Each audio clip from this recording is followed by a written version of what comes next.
యుఎస్లో డాక్టర్గా స్థిరపడాలని అనుకుంటున్నారా? అయితే అతి తక్కువ ఖర్చుతో ఎగ్ ప్లస్ తో సాకారం చేసుకోండి.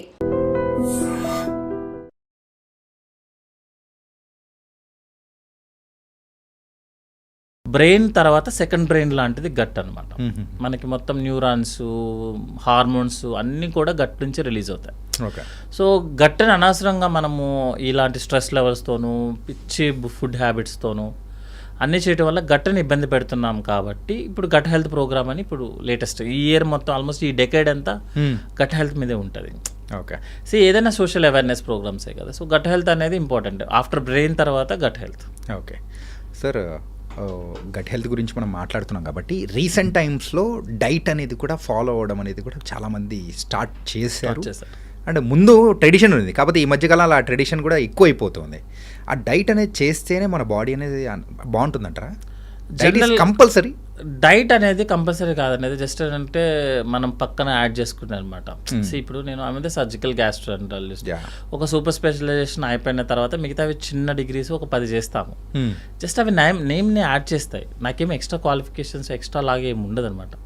అట్లాగే ఇవి డైట్ ఇవన్నీ ఏంటి అంటే మనము ఏదో ఒక డైట్ చేస్తేనే హెల్దీగా ఉంటాము, లేకపోతే మనం బిఎంఐ బాడీ మాస్ ఇండెక్స్ చూసుకొని మన వెయిట్కి హైట్కి కరెక్ట్గా మ్యాచ్ చేస్తేనే మనం బాగుంటాము. ఒక షుగర్ పేషెంట్ వస్తాడు, షుగర్ లెవెల్స్ని ఎంత స్ట్రిక్ట్గా మెయింటైన్ చేస్తాడంటే దట్ ఈస్ డేంజర్ యాక్చువల్లీ. మన బాడీ కదా ఇది. ఈరోజు మన temperature, cold hot temperature base చేసుకొని మన మూడ్ని బేస్ చేసుకొని కూడా అది మార్చుకోవాల్సి వస్తుంది. సో ఈరోజు మనం వర్క్ చేసాము, ఇంట్లో ఏదైనా ప్రాబ్లం ఉంది, కంప్లీట్లీ చేంజ్ అయిపోతూ ఉంటుంది. అతని షుగర్ ఏంటంటే 110 నార్మల్ అంటే 110కే తీసుకొస్తాడు అనమాట. తీసుకొచ్చి ఏం చేస్తాడంటే రోజు ఏముండదు, నీరసంగా ఉంటాడు, కానీ నా sugar levels normal sir normal అంటాడు. అంటే ఒక ఫాల్స్ ప్రెస్టేజ్ అనమాట. అట్లా మనం ఎప్పుడు కూడా, అందుకే మీరు ఒక షుగర్ లెవెల్ ఒక డైట్ గురించి చూసుకుంటే షుగర్ లెవెల్ నార్మల్ ఏంటంటే 70 to 110. ఓకే. వాడే అంత రేంజ్లో ఇచ్చాడు కదా, మీరు ఎలా మెయింటైన్ చేస్తారు? స్ట్రిక్ట్గా పేపర్ మీద రాసుకొస్తాడండి 110, 112, 100, అసలు ఎంత నేరోగా మ్యాజిన్లో చేస్తారు. అది సేఫ్ కాదు. ఇది ఎందుకంటే ఈ డైట్ కూడా అంతే. మనం ఒక స్ట్రిక్ట్గా మెయింటైన్ చేద్దామని ట్రై చేసామనుకోండి, మండే ఉన్నట్టు సండే ఉండము, అంతే కదా. Monday is a working day, hurry burry ఉంటుంది. Sunday is a very leisure day. మీరు ఒకే రోజు ఒకే పర్సన్, మగా నా హైట్, నా జీన్స్, నా బాడీ ఫ్యాట్, నా మజిల్ అంతా డిఫరెంట్. ఒక లేడీ ఉన్నారు, ఒక బాయ్ ఉంటారు, అతని jeans, environment, south Indian, north Indian అంతా డిఫరెంట్ కదా. లేదు అందరికీ ఒకటే డైట్, ఐదర్ కార్బ్స్ పెంచండి, ఒక అతనేమో వచ్చి అంటే ఐఎమ్ నాట్ కామెంటింగ్ ఎనీవన్. జనరల్గా యాజ్ ఏ సర్జన్ కానీ యాజ్ ఏ ప్రొఫెషనల్స్ మేము ఫాలో అయ్యేది ఏంటి అంటే మీ యాక్టివిటీని బేస్ చేసుకొని వర్క్ చేయండి. ఓకే. మీ ఫుడ్ మీదంతా మీ యాక్టివిటీని బేస్ చేసుకొని ఒక స్ట్రిక్ట్గా మనం ఒకటి ఫాలో అయితే లైఫ్ లాంగ్ మనం చేయలేము ఆ పని. మీరు ఈరోజు కంప్లీట్గా కార్బోహైడ్రేట్ డైట్ తీసుకుంటారు, కంప్లీట్గా ప్రోటీన్ డైట్ తీసుకుంటారు, ఎన్ని రోజులు చేస్తాం మనం అట్లా? అది సాధ్యం అవ్వదు యాక్చువల్గా. అట్లా కాకుండా టైంకి తీసుకోండి. యాక్చువల్గా మీరు suppose morning breakfast, lunch, dinner టైంకి, suppose 7 to 8, 12 to 1, 6 to 7 or 7 to 8, whatever the comfortable మీ యొక్క యాక్టివిటీని బట్టి. కొంతమంది 9కి పడుకునే వాళ్ళు ఒక 2 hours ముందు తినమని చెప్తాం, కొంతమంది 12కి పడుకుంటారు, వాళ్ళు 9కి తింటే సరిపోతుంది. నైట్ డిన్నర్కి మనం తినే ఫుడ్కి ఒక 2 hours గ్యాప్ సరిపోతుంది. ఓకే. అట్లా కాకుండా ఒక రూల్ లాగా పెట్టుకొని ఏదో సిస్టంలో నుంచి ఎక్సెల్ షీట్ ఒకటి బయటికి తీసుకొచ్చి 100 grams ప్రోటీన్ అనగానే 4 జీడిపప్పులు, 2 కందిపప్పులు అనుకుంటూ ఒక కప్పు తీసుకొని వేయింగ్ మిషన్లో పెట్టి, నిజంగా అలా తిన్న అది మనమేమో రోబోస్ ఒక చిప్పులో పెట్టి 80% ఛార్జింగ్ అవ్వగానే స్టాప్ చేయమని చెప్పడానికి. మనం మారిపోతుంటాం సార్. ఎవ్రీడే మన ఏజ్ పెరుగుతుంటుంది, మన యాక్టివిటీ పెరుగుతుంటుంది. సో ఏదైతే మనం ట్రెడిషనల్గా ఫాలో అవుతున్నామో మీ యాక్టివిటీని base, suppose breakfast, lunch, dinner తినాల్సిందే, స్కిప్ చేయడం కుదరదు. ఓకే. అందులో ఏం తింటారనేది మనం డిసైడ్ చేసుకోవచ్చు. కానీ జనరల్గా మేము చెప్పేది ఏంటంటే మీ ఇంట్లో ఏది ఫాలో అవుతారు, జనరల్గా మీరు ఫాలో అవ్వద్దు. మీరు ఇంట్లో ఏది ఫాలో అవుతారు, సౌత్ ఇండియనా, నార్త్ ఇండియనా, తెలుగు బేస్డా, maybe Telangana base, whatever thing is మీకు ఏదైతే ఫాలో అవుతున్నారో అది మీకు ఎంత అవసరం అయితే అదే తీసుకోండి. మీరు సపోజ్ మీరు చపాతీ తీసుకుంటారు, చపాతీ తినండి. 3 పూట్ల చపాతీ తినడం అనేది తప్పు. ఓకే. ఒక చపాతీ, కొంచెం rice, next chapati, rice, what ever thing is మార్చుకుంటారు. ఎందుకంటే సార్ మనం ప్రతి ఫుడ్కి న్యూట్రిషన్ వాల్యూ ఉంటుంది, ప్రతి ఫుడ్కి అవసరమైనవి ఉంటాయి, అవసరం లేనివి ఉంటాయి. ఒక్క ఫుడ్ ఎవరైనా సరే ప్రపంచంలో ఒక ఫుడ్ చూపించి ఇది తింటే నువ్వు 100 years జబ్బు లేకుండా హ్యాపీగా బతుకుతామని చెప్తారా? ఎవరు చెప్పం కదా. ఫర్ చెప్పరు సార్. మరి అలాంటప్పుడు ఓన్లీ ప్రోటీన్ తింటా, ఓన్లీ కార్బ్ తింటా, ఓన్లీ ఆయిల్ తింటా, కోకోనట్ ఆయిల్ తాగుతా, ఓన్లీ ఆయిల్ మేమో ఆయిల్ లేనిది అసలు తినమని నేను చెప్తాను ఒకళ్ళు. కరెక్ట్ అవ్వదు. బెస్ట్ ఆయిల్ అనేది ఏది ఉండదు సార్. ఎప్పుడు కూడా ఏంటంటే ఆయిల్స్ అనేది వీక్లీ మార్చుకుంటూ వెళ్తాం. ఎందుకంటే ప్రతి ఆయిల్లో గుడ్ ఉంటుంది, బ్యాడ్ ఉంటుంది. సో ఈ రోజు మనం గ్రౌండ్ నట్ తీసుకున్నాం, నెక్స్ట్ వీక్ ఆయిల్ తీసుకో, ఎక్కడికి వెళ్ళిపోం కదా. మనం అదంతా వదిలేసి ఏం చేస్తామంటే బాగా డీప్ ఫ్రై, ఊరికి ఎక్కువ థింక్ చేసుకోవడము, ఫాస్టింగ్ 16 hours ఫాస్టింగ్ ఉంటారు సార్. దాని పేరు very past name, intermediate fasting. Intermediate fasting sir. ఏంటి సార్ అది? Intermediate fasting sir. Actually diet అన్ని ఏంటి అంటే బ్యారియాట్రిక్ సర్జరీ చేసేటప్పుడు మేము ఒబీస్ సర్జరీ చేస్తాం కదా. ఒబీస్ సర్జరీలో ఒక రూల్ ఉంటుంది సార్. ఏంటి అంటే నేను ఇప్పుడు సపోజ్ ఒక 150 kgs ఉన్నాను సార్, నేను సర్జరీ చేస్తాను. సర్జరీ చేసిన తర్వాత ఏం చెయ్యను నేను. యాక్చువల్గా సర్జరీలో మీ స్టమక్ కెపాసిటీ 1 liter. ఓకే, అంటే మీరు 1 liter తినొచ్చు. అంటే 1 liter అంటే వాటర్లో కన్వర్ట్ చేస్తా. సో నేనేం చేస్తానంటే దాన్ని 100 mlకి మారుస్తా. స్టమక్ని షేప్ మార్చేసి 100 mlకి, అంటే మీ కెపాసిటీని తగ్గిస్తాం. సో మీరు ఈ 100 mlలో హై షుగర్స్ తీసుకున్నా సేమ్ ఉంటారు మీరు. ఇప్పుడు సపోజ్ నేను 1 liter కెపాసిటీని 100 mlకి మార్చాను సార్. మీరు మంచిగా షుగర్కి మిల్క్ షేక్లు అవన్నీ తాగేశారు అనుకోండి, సేమే కదా, సేమ్ క్యాలరీస్ తీసుకున్నారు. నేను బ్యారియాట్రిక్ సర్జరీ ఫెయిల్. అందుకని ఏం చేస్తామంటే సర్జరీ చేసాక ముందు 6 months ట్రైనింగ్ ఉంటుంది అతనికి. అంటే అతను ఏం తీసుకోవాలి, ఏం తీసుకోకూడదు అనే తనకు ఒక ఐడియా రావాలి. తనగా ఒక 10% వెయిట్ లాస్ అవ్వాలి. ఓకే, అంటే తన విల్ పవర్ అనమాట. ఒబిసిటీ అనేది ఒక సైకాట్రీ ప్రాబ్లం యాక్చువల్గా. పాపం తనకేం సంబంధం లేదు, తనకు తినకపోతే ఆగలేడు యాక్చువల్గా. అందుకే నేను చేస్తాను, ఒబిసిటీ ఉన్న ప్రతి పేషెంట్ సైకాట్రిక్ కౌన్సిలింగ్కి వెళ్తాడు ఫస్ట్. వెళ్ళి తనకి ఏదైనా వేరే ఇష్యూస్ ఉన్నాయి అన్నీ చెక్ చేసుకోవాలి. ఓకే, చెక్ చేసుకున్న తర్వాత ఒక 6 months తనకు ఒక ట్రైనింగ్ పీరియడ్ ఉంటుంది యాక్చువల్గా. అంటే మనం ఒక డైట్ ఇచ్చి ఇది నువ్వు ఫాలో అవ్వాలని చెప్పి ఒక యాక్టివిటీ ఇస్తాం. ఒక 30 minutes to 1 hour యాక్టివ్గా ఉండాలి. అంటే తనకి ఏంటంటే తన బాడీ మీద తన కంట్రోల్ వచ్చేస్తుంది. ఓకే, నేను ఇది తినొచ్చు, ఇది తినకూడదు. అతను ఓన్గా ఒక 10% kg వెయిట్ లాస్ అవ్వాలి, 10% వెయిట్ లాస్ అవ్వాలి. అంటే మోటివేట్ అవ్వాలి. అప్పుడు బ్యారియాట్రిక్ చేస్తాము. లేకపోతే బ్యారియాట్రిక్ నెక్స్ట్ రోజు మార్నింగ్ ఫెయిల్ అయిపోతుంది. మీరు చేసేసాను 100 ml, మీరు 1 liter తినకుండా హ్యాపీగా మిల్క్ షేక్లు తాగేశారనుకోండి, మిల్క్ షేక్లు షుగర్ సిరప్లు తాగేశారనుకోండి, గంటకి తినేశారనుకోండి సార్, గంటకి 100 ml చొప్పున తిన్నారనుకోండి, ఫెయిల్ కదా, సర్జరీ ఫెయిల్. దానికోసం క్రియేట్ చేసిన డైట్లు ఇవన్నీ యాక్చువల్గా.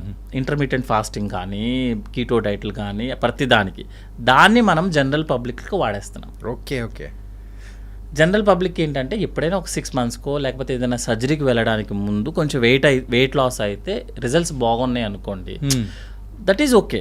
లైఫ్ లాంగ్ ఈ సేమ్ డైట్లు యూస్ చేయడం కుదరదు సార్. ఇట్స్ వెరీ డేంజర్ యాక్చువల్గా. ఎందుకంటే కీటో డైట్ వాడుతున్న చాలా మందికి కిడ్నీ ఇష్యూస్ వస్తున్నాయని ఆల్రెడీ తెలుసు, ఎవ్రీబడి ప్రూవెన్. నిజమా సార్? మీరు ప్రోటీన్ ఎక్కువ తీసుకున్నారు సార్, ప్రోటీన్ డైజెస్ట్ అవ్వాలి కదా, దాన్ని బై ప్రొడక్ట్ ఎవరు రిలీజ్ చేయాలి బయటికి? కిడ్నీ. సరే, మీరు కిడ్నీ 100 years కోసము ఇంత డయాలసిస్ చేయడం కోసమని మనకి క్రియేట్ అయింది. ఇంత ప్రోటీన్ని మీరు డైజెస్ట్ చేయమని కిడ్నీ మనకి బాడీ లోపలికి వచ్చింది. మీరు రోజు 60 grams ప్రోటీన్ ఇవ్వాల్సిన వాళ్ళు మీరు 200 grams ప్రోటీన్ రోజు ఇచ్చారనుకోండి, ఎన్ని రోజులు పనిచేస్తుందో చెప్పండి? హాఫ్ పడిపోతుంది కదా. సరే, సింపుల్, ఇస్ మిషన్. మీ ఇష్టం వచ్చినట్టు రోజు ఇచ్చేటప్పుడు మీరు వాటర్ కూడా, మీకు ఆల్రెడీ మన పెద్దవాళ్ళు చెప్తారు కదా, వాటర్ ఎంత పడితే అంత తాగకూడదని చెప్తారు.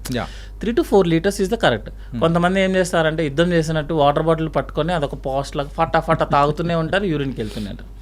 మీరు రోజుకి 3 liters చొప్పున ఫిల్టరేషన్ చేయడానికి మీ కిడ్నీ తయారు చేశారు, దేవుడు ఇచ్చాడు మనకి. ఓకే, దాన్ని మీరు రోజు 5 లీటర్లు పోసారనుకోండి, దాని వర్కింగ్ కెపాసిటీ తగ్గిపోతుంది, మిషన్ తగ్గిపోతుంది కదా సార్. ఎక్కువ రోజులు నడిస్తే కాలు అరిగిపోదా? సేమ్ కాన్సెప్ట్ కదా. మీరు ఎక్కువగా ఒక ప్రోడక్ట్ని పంపిస్తున్నారు, మన బాడీ ఎన్ని రోజులు డైజెస్ట్ చేస్తుంది, ఎన్ని రోజులు వాడుకుంటాం మనం దాన్ని. ఓకే, దానివల్ల ప్రాబ్లం. సో యాజ్ ఎ సర్జన్గా నా వైపు నుంచి యాజ్ ఎ ప్రాక్టీషనర్, మనము ఒకళ్ళు చెప్పిన దాన్నో లేకపోతే ఒక చోట ప్రూవ్ అవ్వచ్చు సార్, ఏముండదు, ఇది ప్రూవ్ అవటంలో తప్పేం లేదు యాక్చువల్గా. కీటో డైట్ తీసుకుంటే చాలా హెల్తీగా ఉంటుంది, ఇంటర్మీడియట్ ఫాస్టింగ్ తీసుకుంటే మీరు చాలా బాగుంటారు, మీ షుగర్స్ కంట్రోల్లో ఉంటాయి, ఇవి అన్నీ ప్రూవెన్ అవ్వచ్చు. కానీ డయాబెటీస్ అనేది షుగర్ వాల్యూ కాదు. ఓకే, మీకు షుగర్ వాల్యూ పెరిగితే డయాబెటీస్ ఈజ్ అన్కంట్రోల్డ్ అని, షుగర్ వాల్యూ తగ్గితే డయాబెటీస్ కంట్రోల్డ్ అని. కంట్రోల్డ్ అంటారు తప్ప తగ్గిందని ఎవరు చెప్పరు. కంట్రోల్లోకి వచ్చిందని, అవును సార్, ఒక్కసారి షుగర్ వచ్చిన వాళ్ళు కంట్రోల్లో ఉంది అని అంటారు తప్ప షుగర్ అనేది ఒక వాల్యూ, డయాబెటీస్లో షుగర్ వాల్యూ అనేది వాల్యూ చూపిస్తుంది అంతే. కంట్రోల్డా అన్కంట్రోల్డా అంతే తప్పించి మీకు షుగర్ తగ్గిందా, షుగర్కి సంబంధించిన ఏదైనా సైడ్ ఎఫెక్ట్స్ అవుతున్నాయా లేదనేది చెప్పదు ఇప్పుడు. ఓకే. సో అంటే మనం అంత స్ట్రిక్ట్గా మెయింటైన్ చేయడం అనేది రాంగ్. మనం ప్రోగ్రామ్ కాదు సార్, టైం టేబుల్లో రాసుకొని 2 జీడిపప్పులు 2 బాదం పప్పులు ఒక గిన్నె ఒకటి తీసుకొని అదేదో చిన్న చిన్న వేయింగ్ మిషన్స్ వచ్చాయి దాని మీద పెట్టుకొని కరెక్ట్గా 90 grams రైస్ అట్లా అనేది that is the danger. Okay. So నేనైతే సజెషన్ చేయమంటే మీరు టైంకి ఫుడ్ తినండి, బయట ఫుడ్ మ్యాక్సిమం అవాయిడ్ చేద్దాం. ఆయిల్ కూడా ఏంటంటే ఫ్రై ఐటము ఆయిలీ ఐటమ్ తగ్గించుకోవడము, టేస్ట్ కోసం కాకుండా తగ్గించుకోవడం, ఆయిలీ ఐటమ్స్ తగ్గించుకోవడము. సాల్ట్ కూడా ఏంటి అంటే ఎంతైతే అవసరం ఎక్స్ట్రా యాడెడ్ సాల్ట్ యాడ్ చేయకుండా, సాల్ట్ కూడా రోజుకి 2 grams సాల్ట్ లాగా. ఇప్పుడు సాల్టే మెయిన్ డేంజర్ అనమాట యాక్చువల్గా. అదే మీరు ఇందాక చెప్పారు సోడియం అనేది కూడా, సోడియం ఎక్కువ ఉంటుంది. సో దాంతో ఎవ్రీ డే 30 minutes వాకింగ్. ఇప్పుడు ఏంటంటే అందరికీ ఇంటి పనులు తీసేశారు, 0 అయిపోయాయి ఇప్పుడు అందరికీ. మేమైతే 0 ఇంటి పనులు లేవు, బయట ఎండలో తిరగడం లేదు, యాక్టివిటీ లేదు. ఇప్పుడు ఏదో బై మిస్టేక్ అదృష్టం కొద్ది గేటెడ్ కమ్యూనిటీస్ వచ్చి మనల్ని బతికిస్తున్నాయి, కానీ ఇండివిజువల్ హౌసెస్లో అయితే 0 యాక్టివిటీ. ఇంటికి వెళ్ళాం ఏదో సినిమాలో చెప్పినట్టు, ఇంట్లో తలదించితే ఇన్స్టిట్యూట్లో ఎత్తాలి, ఇన్స్టిట్యూట్లో తలదించితే ఇంట్లో ఎత్తాలి అన్నట్టు తగ్గిపోతుంది కదా. సో గేటెడ్ కమ్యూనిటీస్ వల్ల మనకి యాక్టివిటీ పెరుగుతుంది. So physical activity at least 30 to 45 minutes per day చేసుకొని జిమ్ చేస్తారా, యోగా చేస్తారా, వాకింగ్ చేస్తారా, అది మన కంఫర్ట్స్, మనకున్న యాక్టివిటీ ప్రకారం చేసుకుంటూ ఉంటే యూ విల్ బీ హెల్దీ. ఒకవేళ ప్రాబ్లం వచ్చింది అనుకోండి, హ్యాపీగా డాక్టర్స్ దగ్గరికి వెళ్ళండి, చూపించుకోండి, ట్రీట్మెంట్ తీసుకోండి, అయిపోయింది. అంటే వీటికి సంబంధించి ఒకటి నేను చూశాను సార్ రీసెంట్గా, కొంచెం ఇంట్రెస్టింగ్గా అనిపించింది. అంటే ఒక 12 hours నువ్వు ఫాస్టింగ్ చేసావంటే నీ బాడీలో ఇలా ఉంటుంది, 18 hours చేస్తే ఇలా ఉంటుంది. సో అండ్ 24 hours చేసావంటే నీ బాడీలో అయితే కొత్త ఎనర్జీ అనేది కూడా ప్రొడ్యూస్ అవుతూ ఉంటుంది. 48 hours అయితే you're super man kind of అని చెప్పేసి ఈ రీల్స్ కొన్ని చూశాను. నాకు I'm not getting exact idea. So ఏంటి సార్ అట్లా తినకుండా అలా ఉంటే నిజంగా బాడీలో కొత్త ఎనర్జీ అనేది ఫామ్ అవుతుందా? జనరల్గా సార్ ఇప్పుడు మనం ఎక్కువ హెవీగా తిన్నాం అనుకోండి, ఆ రోజు మనకే తెలిసిపోతుంది యాక్చువల్గా.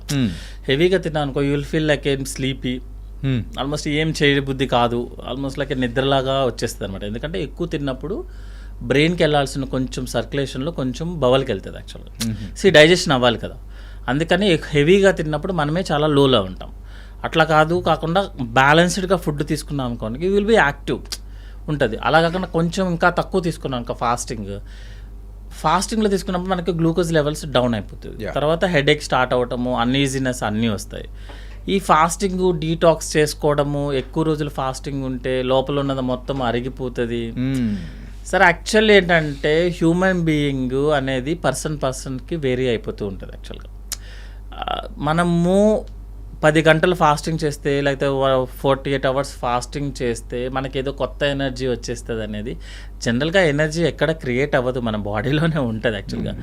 ఇంకోటి ఏంటంటే ఏదన్నా అప్పుడప్పుడు ఒక్కొక్కసారైనా జస్ట్ నార్మల్ ఏదో మనం కూడా ఫాస్టింగ్ ఉండి కంట్రోల్ చేసుకోగలం అన్న ఫీలింగ్తో తప్ప ఫాస్టింగ్ వల్ల ఒక పేషెంట్ హెల్దీగా ఉంటాడనేది నో. నేనైతే personally no sir. Whatever the results shows I personally say no. ఎందుకు అంటే ఒక్కొక్క డిపార్ట్మెంట్ ఉంటుంది సార్. ఇప్పుడు సపోజ్ మీరు ఒక ఆర్థోపెడిషన్ డాక్టర్ దగ్గరికి వెళ్ళి ఎండోస్కోపీ రిపోర్ట్ చూపించాడు అనుకోండి, ఎండోస్కోపీ నాకు సంబంధం లేదు భయ్య, మీరు వెళ్ళి చూపించుకోండి. నా అలాంటి వాడి దగ్గరికి వచ్చి ఈసీజీ చూపించారు అనుకోండి, నేను అదే చెప్తాను, నాకేం సంబంధం లేదు భయ్య. మీ దగ్గరికి కావాల్సింది ఎండోస్కోపీకి, ఆయన దగ్గరికి కావాల్సింది ఎక్స్రేది. సో ఇప్పుడు ఎవరి డిపార్ట్మెంట్ ప్రకారం చూసుకున్నా లేదా యాజ్ ఎ సర్జన్గా పర్స్పెక్టివ్లో చూసి మనం చెప్పేది ఏదన్నా ఉంటుంది, పర్స్పెక్టివ్లో ఉంటుంది. సో మేమేం చేస్తామంటే 4 to 5 AM మీకు యాసిడ్ జ్యూసెస్ రిలీజ్ అవుతాయి. లివరు, ప్యాంక్రియాస్ అది మీ కంట్రోల్లో ఉండదు. మీరు తినకపోయినా ఆ జ్యూస్ రిలీజ్ అయ్యేవి. మీరు ఫుడ్ తినలేదనుకోండి సార్, జ్యూసెస్ ఏమవుతాయి, అవేమి మోషన్లో ఏమి రావు డైరెక్ట్గా, దానికి డైజెషన్ అవ్వాల్సిందే. సో అవి అక్కడే ఉండి మనకి లోపల ఏదైతే లేయర్స్ ఉన్నాయో వాటి మీద పడతాయి డైజెషన్స్ అన్నమాట. ఓకే. సో ఫాస్టింగ్ చేయటం అనేది, ఫాస్టింగ్ చేస్తే ఏదో గ్లో వచ్చేస్తుంది, ఏదో అయిపోతుంది అనేది ఎలా ఉంటుందంటే, maybe my personal feeling is like మంచి వాళ్ళకి దేవుడు కనిపిస్తాడు అన్నట్టే ఉంటుంది. ఇంకా దాని అర్థం అయిపోయింది. ఫోటో పెట్టేయడం, దండ పెట్టేసేయడం. అదన్నీ ఏంటంటే ఈజ్ పర్సనల్ సార్ అంతే. యాక్చువల్గా ఏంటంటే మనము వీటిని మనం ప్రూవ్ చేయలేము యాక్చువల్గా. ఎందుకంటే ప్రూవ్ చేయాలంటే ఒక 100 మెంబర్స్ని తీసుకోవాలి. 100 మెంబర్స్లో ఏజ్ డిఫరెన్స్ ఉంటుంది, వెయిట్ డిఫరెన్స్ ఉంటాయి, ఫ్యామిలీ బ్యాక్గ్రౌండ్ డిఫరెన్స్ ఉంటుంది, వాళ్ళు తినే ఫుడ్, ఎన్విరాన్మెంట్స్ అన్నీ డిఫరెన్స్ ఉంటాయి సార్. బట్ ఏంటంటే అది జనరల్ ఒపీనియన్ ప్రకారం నేనైతే యాజ్ ఎ గ్యాస్ట్రో పర్సన్ అయితే వీఆర్ ఫాస్టింగ్ మాత్రం we are against for that. Okay, కానీ ఎంత తీసుకోవాలనేది మీరు డిసైడ్ చేసుకోండి. Suppose if you are more active తీసుకోండి హ్యాపీగా. లేదు మీరు ఈరోజు కొంచెం ఏమీ అంత యాక్టివిటీ లేనప్పుడు కొంచెం తగ్గించుకొని తినండి, కానీ బ్రేక్ఫాస్ట్ మాత్రం స్కిప్ చేయొద్దు. ఓకే, స్పెసిఫికల్గా ఎందుకు బ్రేక్ఫాస్ట్ చేస్తున్నానంటే మీరు నైట్ డిన్నర్ నుంచి మార్నింగ్ బ్రేక్ఫాస్ట్కి 12 hours పడుతుంది యాక్చువల్గా ఆన్ అన్ యావరేజ్. మీరు దాన్ని మళ్ళీ స్కిప్ చేసి 11కో 12కో తీసుకెళ్లారనుకోండి, అది 18 hours వెళ్ళిపోతుంది. ఈ జ్యూసెస్ అన్ని రిలీజ్ అయ్యాయి తెల్లవారుజామున 4 o'clock. 4 to 5 జ్యూసెస్ అన్ని రిలీజ్ అవుతాయి. అందుకే మన విలేజ్ అంతా అవేక్ అయ్యేదే 4 to 5.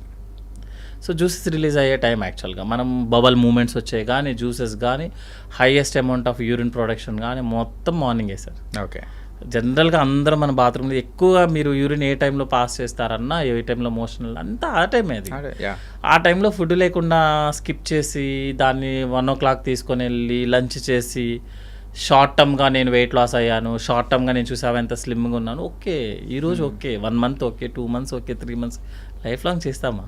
ఆ తర్వాత ఉంటుంది సినిమా. మన బాడీ ఎప్పుడు రిజర్వ్స్ ఉంటుంది సార్. ఇప్పుడు మనకి లివర్ అనుకున్నాండి, బై మిస్టేక్ దేవుడు 80% పాడు చేసుకున్న 20%తో మనం హ్యాపీగా లైఫ్ లాంగ్ బతకడానికి ఇస్తాడు యాక్చువల్గా. 80% వచ్చేదాకా మనకి ఏ ప్రాబ్లం రాదు, 80% పాడైపోయేదాకా. ఆ 20% తర్వాతే మనకి ప్రాబ్లం స్టార్ట్ అవుతుంది. సో మీరు 1-2 years చేస్తే వీఆర్ హ్యాపీ, ఓకే మనం బాగానే ఉంటాం. 3rd year ప్రాబ్లం స్టార్ట్ అవుతుంది.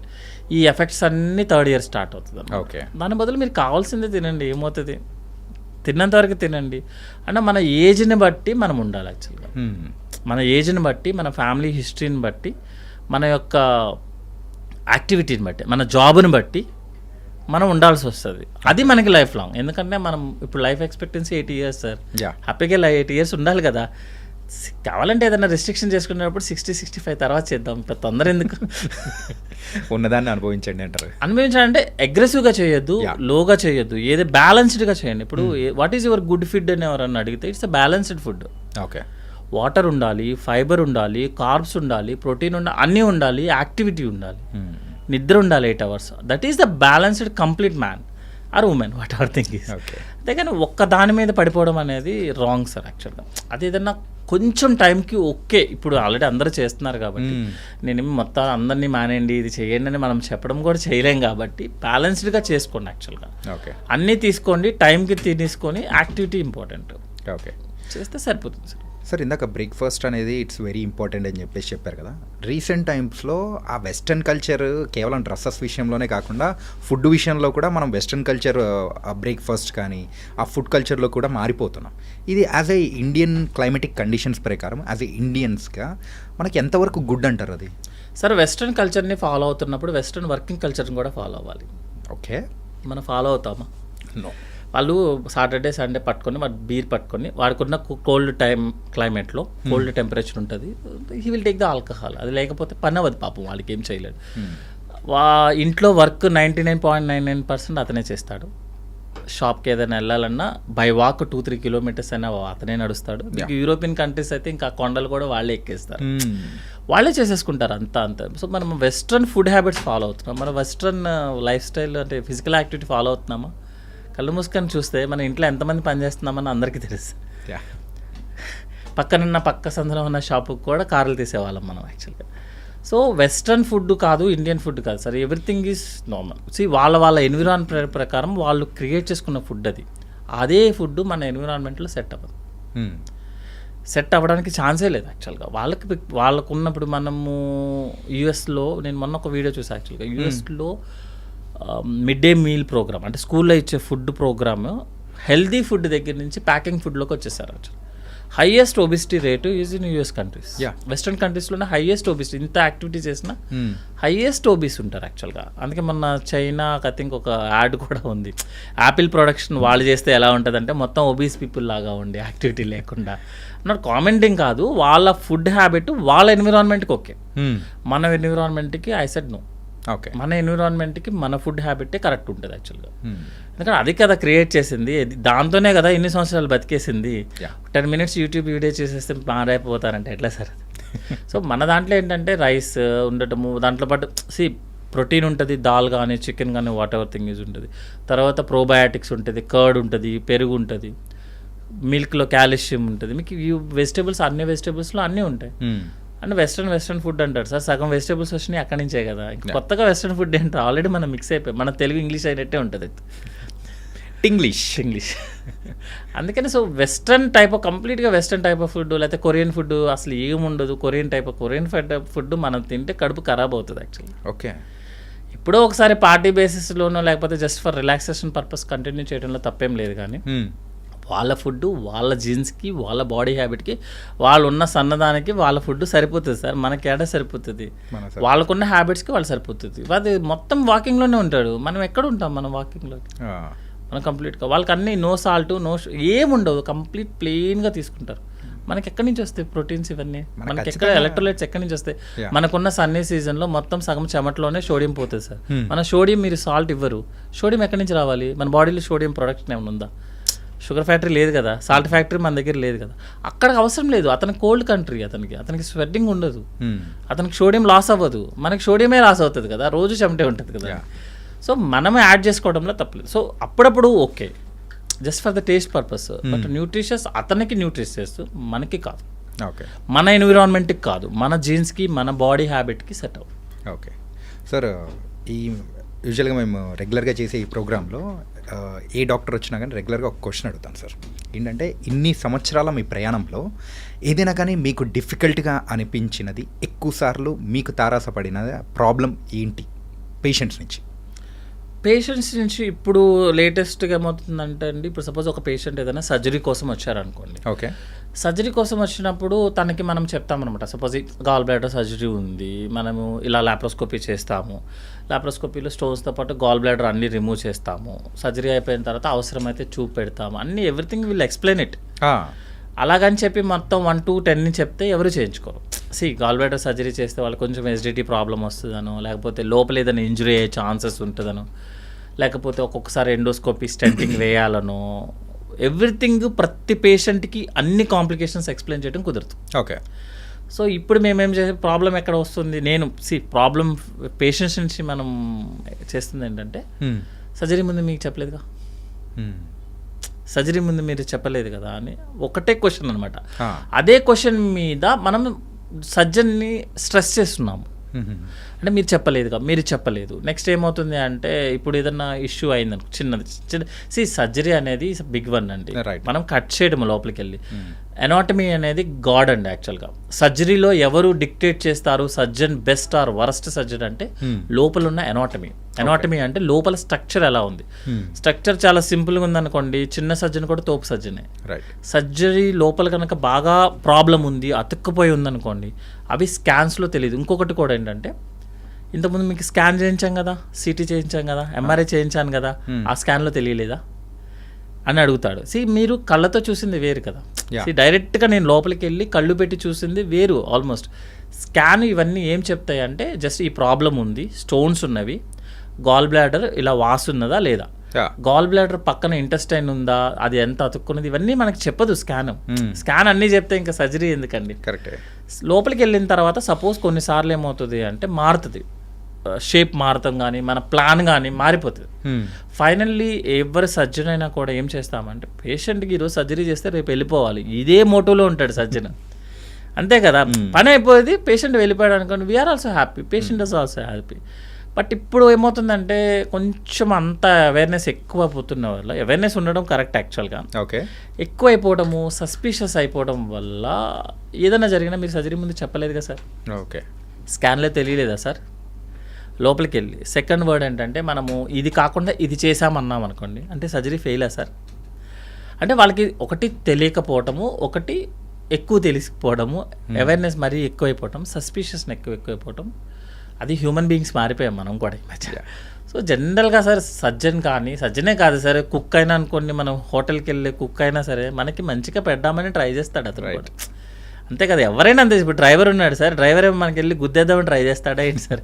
లేదు కదా, మ్యాక్సిమం ట్రై చేస్తాడు తను కూడా. యాక్చువల్గా మంచిగా చేద్దామనే చేస్తారు. సో ఎప్పుడైనా మనం ఒకటి చేసినప్పుడు ఓకే, డ్రైవర్నైనా కుక్నైనా మనం నమ్మాలి. యాక్చువల్గా నమ్మితే మనకు ఒకేసారి అవునా సార్ ప్రాబ్లం అయిందా, వాట్ ఈజ్ నెక్స్ట్, ఏం చేద్దాం సార్, మనకి ఫ్రీ హ్యాండ్ ఇస్తే డాక్టర్ కనుక he will do the miracles. Next step ఎప్పుడు కూడా ఒక ప్రాబ్లం వస్తే సెకండ్కి బ్యాకప్ ఉంటుంది సార్. ఎప్పుడు మనకి దేవుడిచ్చిన వరం అనుకోండి, మన పూర్వీకులు వాటెవర్ మన సీనియర్స్ సూపర్ సీనియర్స్ వాళ్ళు ఇచ్చిన ప్లాన్ అనుకోండి, ఏదైనా సరే ఒక చిన్న ప్రాబ్లం వస్తే దానికి బ్యాకప్ ఉంటుంది. ఇప్పుడు ఓకే ఓకే, చాలా సింపుల్ బ్యాకప్స్ ఉంటాయి. సపోజ్ ఒక పేషెంట్కి ఇది ప్రాబ్లం అయింది అనుకోండి, సరే ఏం చేద్దాం, నెక్స్ట్ క్వశ్చన్, నెక్స్ట్ ఏం చేద్దాం, ఇది చేద్దామా, ఓకే డన్. అప్పుడు అనుకోండి మనకి ఫాస్ట్గా రికవరీ వచ్చేస్తారు. ఇట్లా కాకుండా మీరు ప్రెజర్ పెట్టి, బ్యాంక్ ఎంప్లాయీని ప్రెజర్ పెట్టి అమ్మా నాకు ఇవ్వు అన్నాడు అనుకోండి, ఒక నోట్ తక్కువ అవ్వచ్చు, ఒక నోట్ ఎక్కువ అవ్వచ్చు. రైట్. సో అంటే లేటెస్ట్గా అది మీరు అంటే ప్రాబ్లమ్స్ ఏం ఫేస్ చేస్తున్నారు అంటే కౌన్సిలింగ్ పార్ట్ కొంచెం ప్రాబ్లం అవుతుంది యాక్చువల్గా అనమాట. బట్ ఏంటంటే ఇప్పుడున్న సిచ్యువేషన్ ప్రకారం మనిషికి కొంచెం ఆగే ఇష్యూస్ ఉన్నాయి కాబట్టి మనం మళ్ళీ కొంచెం ఇంకొక గంట ఎక్కువ ఎక్స్ప్లెయిన్ చేసి, ఇంకా ఎవరైతే అవేర్నెస్ ఉన్న వాళ్ళో వాళ్ళని పిలిపించి 4-5 డయాగ్రామ్లు, డాక్టర్కి డయాగ్రామ్ గీయడం రాకపోయినా మంచిగా డయాగ్రామ్లు గీసి ఎక్స్ప్లెయిన్ చేసి చేస్తున్నాం. ఒక్క టైంలో 15-20 years బ్యాక్ లేదు, 15-25% కొంచెం ఫ్రీడమ్ అట్లా ఉండేది. సో ఎంతైనా మన పేషెంట్ని మంచిగా చేస్తేనే కదా అతను వెళ్ళిపోతాడు, లేకపోతే నెక్స్ట్ రోజు మార్నింగ్ నుంచి ఆ హెడేక్ ఎవరు పడతారండి. సో కౌన్సిలింగ్ పార్ట్ అనేది కొంచెం డిఫికల్ట్ అవుతుంది ఈ మధ్య. ఓకే సార్, జెంట్స్లో లేడీస్లో ఈ గ్యాస్ట్రిక్ ఇష్యూస్ అనేది కూడా సో డిఫరెన్స్ ఏమన్నా ఉంటుందా? ఎందుకంటే యూజువల్గా బయట చూస్తూ ఉంటే అబ్బాయిల్లోనే ఎక్కువగా ఈ గ్యాస్ట్రిక్ ఇష్యూస్ అనేది కూడా ఎక్కువ గమనిస్తూ ఉన్నాం. ఎందుకు ఇలాగా? జనరల్గా సార్ లేడీయే, మెయిలే. తనకున్న ప్రాబ్లం మనకి రావు, మనకున్న ప్రాబ్లం తనకి రావు, అంతే కదా. కొన్ని ప్రాబ్లమ్స్ చెప్పుకోలేని ప్రాబ్లమ్స్ కొన్ని మనం కరెక్ట్గా చెప్పాలంటే వాళ్ళే మనమే. ఇంకోటి ఏంటంటే జనరల్గా జెంట్స్ అనేది కొంచెము అంటే ఇప్పుడు ఓకే, కానీ పర్సంటేజ్ ప్రకారం చూసుకుంటే జెంట్స్ అనేది బయట తినడం అనేది ఎక్కువ. ఓకే. జెంట్స్ అనేది ఎకనామిక్స్ హైయెస్ట్ ప్రాబ్లమ్స్ ఎక్కడొస్తుంది, హైయెస్ట్ స్ట్రెస్ కానీ థింకింగ్ కానీ ఎక్కడొస్తుంది అంటే ఫైనాన్షియల్ ఇష్యూస్. ఇప్పుడు లేడీస్ అందరూ కౌంటర్ పార్ట్ చేస్తున్నారు, 50-20% మనకి హెల్ప్ చేస్తున్నారు, అంతా ఉంది. బట్ యాజ్ ఏ పర్సంటేజ్ ప్రకారం చూసుకుంటే ఇప్పటికీ కూడా జెంట్సే కొంచెం ఫైనాన్షియల్ లీడింగ్లో ఎక్కువ ఉంటుంది. సో బయట ఫుడ్ తినడము, ఫైనాన్షియల్ లీడ్ చేయడము, ఇర్రెగ్యులర్ టైమింగ్స్ ఉండటము, యాజ్ యూజువల్గా కాటన్ బిజినెస్ మనమే ఎక్కువ ఉంటుంది యాక్చువల్గా అనమాట. అంటే చిట్ చాట్ చేయటము, బయటికి వెళ్ళి రావటము, ఇవన్నీ కూడా జెంట్స్లోనే ఎక్కువ ఉంటాయి. హ్యాబిట్స్ కూడా స్టార్ట్ అయింది ఫీమేల్లో, బట్ మెయిల్లో పోలిస్తే దే ఆర్ వెరీ ఫార్ డిస్టెన్స్లో ఉన్నారు. గుడ్ హ్యాబిట్స్కి దగ్గరలో ఉన్నారు, మన బ్యాడ్ హ్యాబిట్స్కి దగ్గరలో. సో దానివల్ల జెంట్స్లో ఎక్కువ ప్రాబ్లం. నెక్స్ట్ ఇంకోటి ఏంటంటే మనకి బాడీలో హార్మోన్స్ అనేది వాళ్ళ హార్మోన్స్, మనకి టెస్టోస్టెరాన్, వాళ్ళకి ఈస్ట్రోజన్, ప్రొజెస్టెరాన్, అవి కొంచెం స్లోగా ఉంచుతాయి అనమాట యాక్చువల్గా. ఎందుకంటే they are meant for female body కాబట్టి మళ్ళీ birth, delivery, they will face lot of things యాక్చువల్గా. సో వాళ్ళకి అటు సైడ్ ప్రొటెక్షన్ మెకానిజం ఉంటుంది. మనకేంటంటే టెస్టోస్టెరాన్, ఎడ్రినల్ లెవెల్, కోపము, స్ట్రెస్, యాంగ్జైటీ, వీటన్నిటి వల్ల మెయిల్స్కి ఎసిడిటీ ప్రాబ్లమ్స్ ఎక్కువ. సెకండ్ థింగ్ ఏంటంటే మెయిల్ వచ్చిన హాస్పిటల్కి వచ్చిన తొందరగా ఫీమేల్ రారు. ఫీమేల్ చాలా కవర్ చేస్తారు. వాట్ ఎవర్ థింగ్, ఇప్పుడున్న ఏదో చిన్న 2-3 ఇన్సిడెంట్లు అయ్యాయి కాబట్టి male is equal to female అనడానికి లేదు. Always a female is far better than when the patients coming. Female is always a far better. Health habits follow చేసుకోవడంలో వాళ్ళే బెటర్ ఉంటారు. సో మీరు ఆ క్వశ్చన్ ఏంటంటే మెయిల్స్లోనే ఎక్కువ ఎందుకు వస్తాయి అంటే రావడం కూడా వాళ్ళే ఎక్కువ ఉంటారు కాబట్టి ఇన్ జనరల్గా ఫీమేల్ కొంచెం. ఇంకోటి హ్యాబిట్స్ అన్ని మెయిల్ ఈజ్ వెరీ కొంచెం డిఫరెంట్ ఉంటాయి యాక్చువల్లీ. స్ట్రెస్ లెవెల్స్ కానీ, వర్కింగ్ టైమ్స్ కానీ, అంటే వెన్ కంపేర్ టు అన్నట్టు పర్సంటేజ్ ఎక్కువ, పర్సంటేజ్ డిఫరెన్స్. 100 ఫీమేల్స్ ఉంటే 20% కదా వర్కింగ్, 80% ఇంకా హౌస్లో ఎక్కువ వర్కింగ్ అనుకోండి. లేకపోతే నన్ను ఫీమేల్స్ అలా అంటా అన్నాడు, అందుకే కామెంట్ సెక్షన్లో వేసేసుకుంటారు. అమ్మమ్మ లేదు, always a female is always a far better than anyone in India. Okay, అంటే వాళ్ళే ఎక్కువ చేస్తారు సార్, మనం మేనేజ్ చేసేది ఏం లేదు యాక్చువల్గా అనమాట. మనది ఓన్లీ మనీ మేనేజింగ్ ఉంటుంది కాబట్టి వాళ్ళే ఎక్కువ ఉంటుంది. బట్ వాళ్ళు 20% ఉంది, 80% ఇంకా ఉన్నారు కాబట్టి ఎస్డిటీ ప్రాబ్లమ్స్ ఇవన్నీ కూడా మెయిల్స్లోనే ఎక్కువ వస్తుంది యాక్చువల్గా. And the final question sir, జనరల్గా గ్యాస్ట్రోఎంట్రాలజిస్ట్ అనేటప్పుడు మీ దగ్గరికి వచ్చే అంటే పేషెంట్స్లో కానీ ఎవరైనా చాలామంది అడిగే క్వశ్చన్ ఏంటంటే, సార్ గ్యాస్ట్రిక్ వల్ల హార్ట్ అటాక్స్ వస్తుంటాయా సార్, అది హార్ట్ అటాక్ నిజంగా వచ్చేస్తూ ఉంటాయా అని చెప్పేసి అడుగుతూ ఉంటారు కదా సార్. ఇది ఎంతవరకు నిజం సార్? జనరల్గా స్టమక్ మన ఫుడ్ పైపు సేమ్ ప్లేస్ అండి, sorry heart food pipe same place. So చెస్ట్లో కనుక హార్ట్ బర్న్ అనిపిస్తే మనం హార్ట్ అటాక్ ఏమోనని డౌట్ పడతాం యాక్చువల్గా, తప్ప దానికి దీనికి సంబంధం లేదు. గ్యాస్ట్రిక్ ఇష్యూ ఇచ్చిన వాళ్ళు హార్ట్ అటాక్ అని కన్ఫ్యూజ్ అవుతారు తప్ప హార్ట్ అటాక్ వచ్చిన గ్యాస్ట్రిక్ వచ్చిన వాళ్ళకి హార్ట్ అటాక్ రావడం జరగదు యాక్చువల్గా, ఎందుకంటే రెండు సపరేట్ డిపార్ట్మెంట్ సార్. అది హార్ట్ అటాక్ ఎప్పుడు వస్తుంది, మీరు హార్ట్లో వెజల్స్ బ్లాక్ అయితే వస్తుంది, దానికి అనేది స్టమక్కి సంబంధం లేదు. కానీ కన్ఫ్యూజ్ అవుతాం యాక్చువల్గా. ఈవెన్ మనం హాస్పిటల్స్కి వచ్చినా కూడా ఈవెన్ డాక్టర్స్ కూడా కొంచెం కన్ఫ్యూజ్ అవుతారు యాక్చువల్గా. ఎందుకు అంటే రెండు సేమ్ కదా, సేమ్ ప్లేస్లో ఉంటుంది, మీరు చెస్ట్లోనే ఉంటాయి రెండు మెయిన్ పార్ట్లు అంతా. సో కొంచెం హెవీనెస్గా ఉండటము, బర్నింగ్ ఉండటము రెండింటికి సేమ్ ఉంటుంది. కాకపోతే ఈ హార్ట్లో ఎలా వస్తుంది అంటే 1-2 మినిట్స్లోనే ప్రాబ్లం వస్తుంది. గుండె దడగా అనిపించడము, చేయి లాగేయటము, బరువుగా అనిపించడము హార్ట్ వాళ్ళకు ఉంటుంది. మన గ్యాస్ట్రిక్ వాళ్ళకి ఏంటంటే నిన్నో మొన్నో ఏదో మంచిగా ఫుడ్ తిన్నోడు అయి ఉంటాడు గ్యారంటీగా. తర్వాత ఏంటంటే పొట్ట అంతా బెలూన్ లాగా టైట్గా అనిపిస్తుంది సార్, బర్నింగ్ అనిపిస్తుంది, తేన్పుల్లాగా అనిపిస్తుంది. తేన్పులు కూడా పున్ని తేన్పుల్లాగా అనిపిస్తాయి. ఏమన్నా అది తేన్పు చేస్తే నేను హ్యాపీగా ఫీల్ అవుతాను. ఇంకోటి ఏంటంటే ఇదంతా ఆల్మోస్ట్ 1-2 అవర్స్ నుంచి ఉంది, ఇట్లా చెప్పేవాళ్ళు ఎస్డిటి వాళ్ళు. ఓకే, బట్ రెండు సేమ్ ప్లేస్లో ఉంటాయి కాబట్టి ఆల్వేస్ కన్ఫ్యూజన్ ఉంటుంది. అందుకే మనం తెల్లవారుజామున పేషెంట్ ఎవరైనా 4 o'clock, జనరల్గా హార్ట్ ఇవన్నీ కూడా మనకి 4-3 ఆ టైంలో ఉంటుంది యాక్చువల్గా. హార్ట్ అటాక్స్ కానీ ఇదంతా జనరల్గా ఆ టైం అని చెప్తారు యాక్చువల్గా. అది ఎందుకు అనేది గ్యాస్ట్రో సర్జన్ జనరల్గా 4 to 5 మేము క్యాజువాలిటీస్లో వర్క్ చేసే టైంలో 4 to 5 ఎవరైనా పేషెంట్ వస్తే కంపల్సరీగా ఈసీజీ చేసేవాళ్ళు. ఈసీజీ చేసేవాళ్ళము. హార్ట్ అటాక్ వచ్చినప్పుడు మాత్రమే మీకు ఈసీజీలో చేంజెస్ వస్తాయి, లేకపోతే ఆల్రెడీ ఇతనికి రీసెంట్గా హార్ట్ అటాక్ వచ్చిందని మనకి ఈసీజీలో చెప్తుంది. ఎందుకు ఇంత స్పెసిఫిక్గా చెప్తున్నానంటే నాకు తెలిసిన ఒక వాళ్ళే ఉన్నారు, హాస్పిటల్కి వెళ్ళారు, ఎస్జిటి ప్రాబ్లము అన్నారు, ఈసీజీ 2Dకు అన్నీ అయిపోయాయి, ఏం లేదు తగ్గిపోయింది, వెళ్ళమని చెప్పారు. యాక్చువల్గా ఇది పేషెంట్ అవేర్నెస్ టైప్ అనమాట. ఓకే, వెళ్ళమని చెప్పారు. వెళ్ళి ఏదైనా ఇబ్బంది అయితే మళ్ళీ 6 అవర్స్లో కల్లా వచ్చేసండి అని చెప్పారనమాట. తనకి మళ్ళీ 6 అవర్స్ తర్వాత నాకు కాల్ అనమాట, అన్న నాకు తగ్గలేదు, ప్రాబ్లం అవుతుందంటే ఇమీడియట్ హాస్పిటల్ అది వెళ్ళామంట. ఇమీడియట్ హాస్పిటల్కి వెళ్ళినప్పుడు ఈసీజీ చేస్తే డౌట్ వచ్చింది, ఓకే, యాంజియో చేస్తే బ్లాక్ ఉందని వచ్చింది. మీకు 6 అవర్స్ బ్యాక్ మీరు హాస్పిటల్కి వెళ్ళారు కదా, సో అయినా అప్పుడు నార్మల్ కదా, ఎట్లా వచ్చేస్తుంది అని క్వశ్చన్ అడగచ్చు. ప్రతి ఇన్వెస్టిగేషన్స్కి ఒక లిమిటేషన్స్ ఉంటాయి సార్. ఎందుకంటే ఒక ఈసీజీ చేయినా ECG on the time of attack వస్తేనే తెలుస్తుంది. ఓకే, ట్రోపోనిన్ చేస్తాం యాక్చువల్గా. ట్రోపోనిన్ కూడా ఆ టైంలో అటాక్ వచ్చినప్పుడు మాత్రమే ఆ కొంచెం టైంలోనే రైజ్ అవుతుంది, కొంతమంది కొంచెం లేట్గా రైజ్ అవుతుంది, 2D ఎక్కువ ఉంటుంది. మీకు స్ట్రక్చరల్ ప్రాబ్లం ఉంటేనే తెలుస్తుంది అనమాట. సో ఈ హార్ట్ అటాక్ గ్యాస్ ప్రాబ్లం అని మనకి కన్ఫ్యూజన్ ఉన్నా, డాక్టర్కి కన్ఫ్యూజన్ ఉన్నా, నా ఉద్దేశం ప్రకారం ఏంటంటే వెయిట్ చేయండి, హాస్పిటల్లోనే వెయిట్ చేయండి. బికాజ్ దానికన్నా బెస్ట్ ప్లేస్ లేదు మనం సర్వే అవ్వడానికి. మీరు ఏ గుడికి వెళ్ళినా సరే కదా.